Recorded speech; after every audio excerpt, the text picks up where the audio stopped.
नमः शिवाय। श्री शिवाय नमस्तुभ्यम। जय गणपति देव, जय भोलेनाथ शंकर, जय छठी मैया।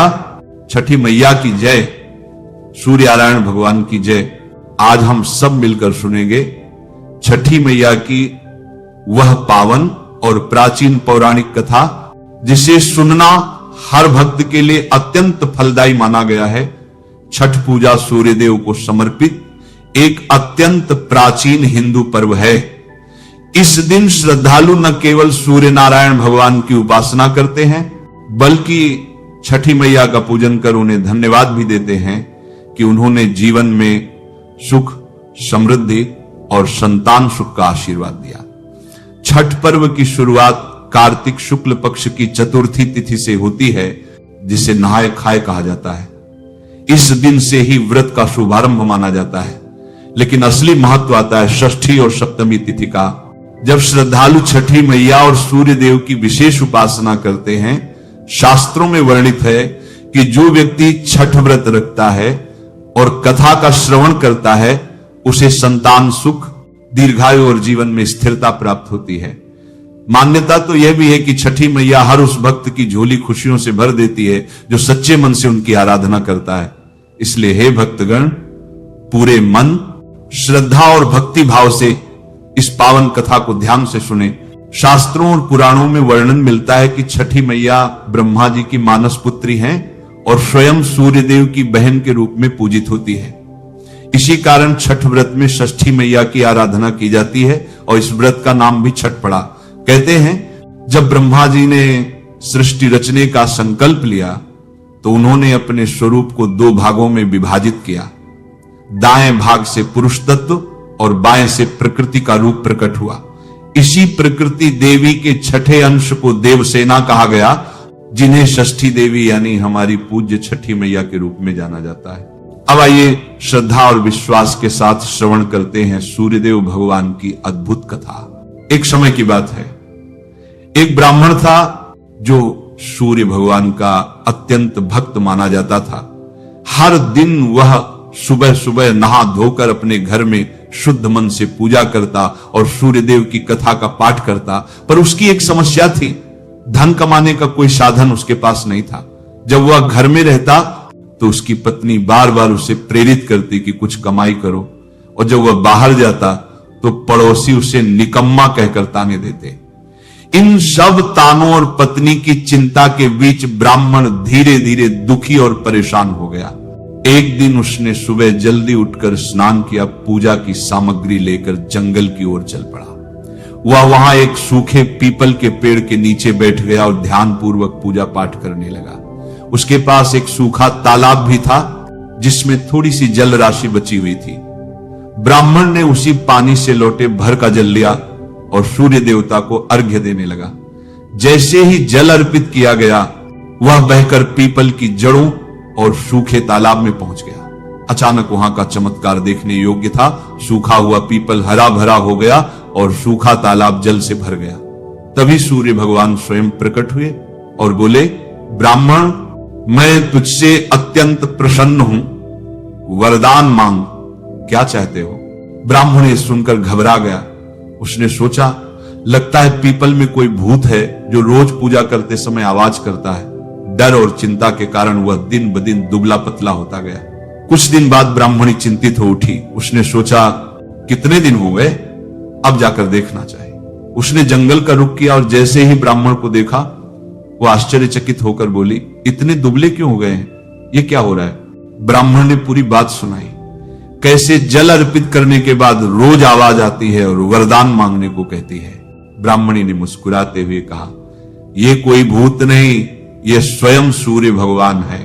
कल जब वही आवाज आए तो डरना नहीं, सब कुछ मांग लेना। ब्राह्मण बोला, पर मैं तो कुछ मांगना ही नहीं जानता, भूल जाऊंगा।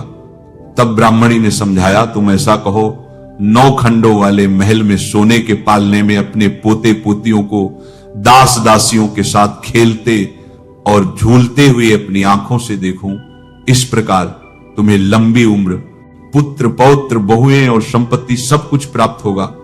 ब्राह्मण बोला, मुझे समझ नहीं आया। तब ब्राह्मणी ने फिर समझाया, धन होगा तभी सोने का पालना बनेगा। दास दासियां होंगी, तब तुम अपने पोते पोतियों को झूला झूला पाओगे। बेटे और बहुएं होंगी, तभी परिवार में वंश बढ़ेगा। ब्राह्मण ने कहा, ठीक है, अब मुझे सब कुछ समझ में आ गया। अगले दिन ब्राह्मण ने स्नान किया, पूजा की और सूर्यदेव को अर्घ्य दिया। तभी वही आवाज आई और ब्राह्मण ने वैसा ही कहा जैसा ब्राह्मणी ने समझाया था।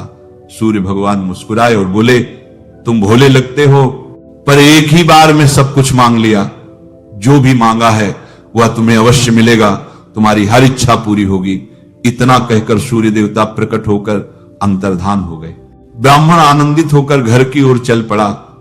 घर पहुंचते ही उसने देखा, जहां पहले टूटी फूटी झोपड़ी थी, वहां अब 9 खंडों वाला भव्य महल खड़ा था।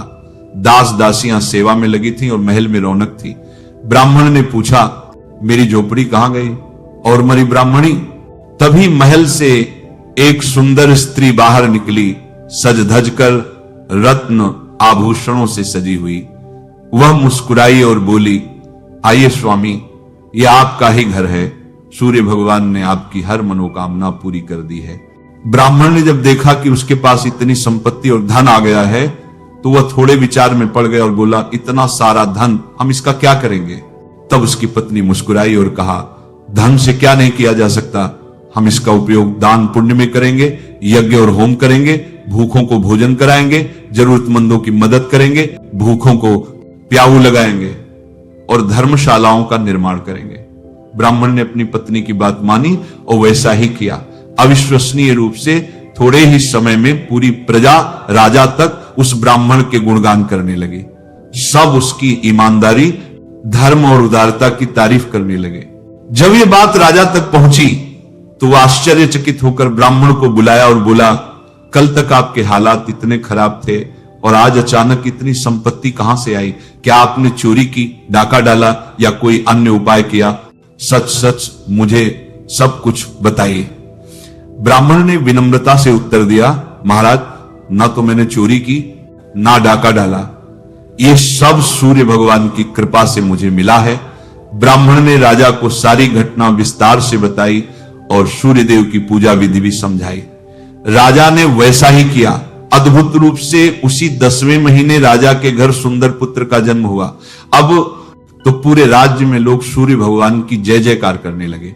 हे भक्तों, जैसे सूर्य भगवान ने ब्राह्मण और राजा की मनोकामना पूरी की, वैसे ही वे हर सच्चे भक्त की इच्छाओं को पूर्ण करते हैं। तो आइए हम सब मिलकर सूर्यनारायण भगवान की जय बोले और उनका आशीर्वाद पाएं। सूर्यदेव भगवान की जय, छठी मैया की जय। बहुत समय पहले की बात है, एक विधवा महिला रहती थी जिसके एक पुत्र था। ये महिला छठी मैया की परम भक्त मानी जाती थी और हर साल श्रद्धा भाव से छठी माता का व्रत किया करती थी। धीरे धीरे उसका पुत्र बड़ा हो गया और वृद्धा ने अपने बेटे की शादी कर दी। पर बहू कुछ नई सोच और आधुनिक विचारों वाली थी। पूजा पाठ में उसका कोई विश्वास नहीं था। एक बार बूढ़ी अम्मा छठ माता की पूजा की तैयारी कर रही थी। उसका बेटा आम की लकड़ी तोड़कर ला रहा था और पूजा की सामग्री बाजार से ला रहा था। ये सब देख रहे उसकी बहू जोर जोर से हंसने लगी और बोली, अम्मा, दुनिया कहां से कहां पहुंच गई है और आप वहीं की वहीं बैठी हो। लोग आसमान